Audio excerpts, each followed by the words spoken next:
With the combined momentum of your forward step, the twist of your torso, and the swing of the rifle, the butt stroke can strike your opponent at over 18 miles per hour, carrying well over 550 pounds of force. That's enough to drive a 16-penny nail through nearly 2 inches of pressure-treated wood. Add a follow-up slash and thrust with a bayonet, and the butt stroke becomes a real killer.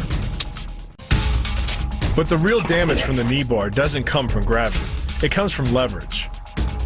Once the knee is locked, your hips act like a fulcrum, and his leg acts like a lever, multiplying any force you apply. So even though the ligaments and tendons around the knee can sustain 1,700 newtons of force, the knee bar can load a lot more than that, enough to completely destroy the joint.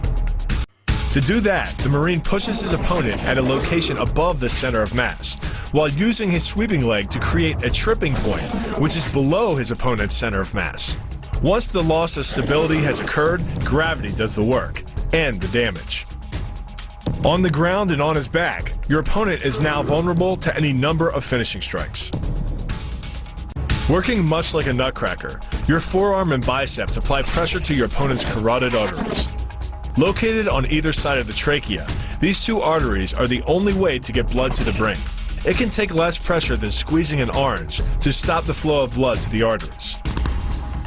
And with no blood flow, the brain shuts down almost instantly. Fight over.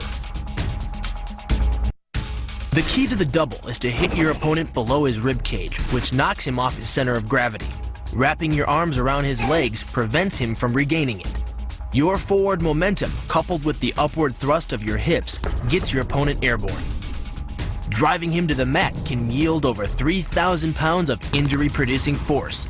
That's like dropping a 20-pound bag of cement off a 9-foot ladder onto someone's chest. The key to the sprawl is sliding your legs backward, while leaning in and locking your hips at the same time. This forces your opponent's center of mass beyond its stability zone.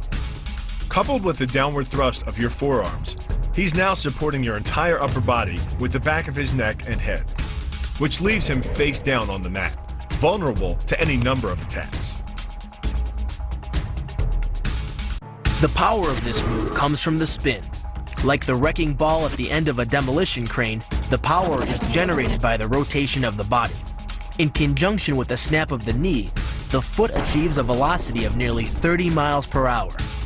When the heel connects with the solar plexus, it transfers 1,400 pounds of force, enough to damage internal organs and fracture multiple ribs. The move gets its power from the pressure exerted by your legs. The first leg imparts pressure to the carotid artery.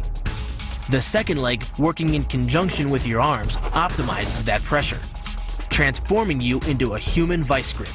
If your opponent doesn't tap out, he'll pass out. Much longer and permanent brain damage can ensue. The armbar is a combination of two levers. While your legs push up on your opponent's neck, your arms apply downward pressure to his trapped wrist. The opposing forces turn the elbow into an ad hoc fulcrum point. The armbar can result in a complete destruction of the elbow's articulating structures.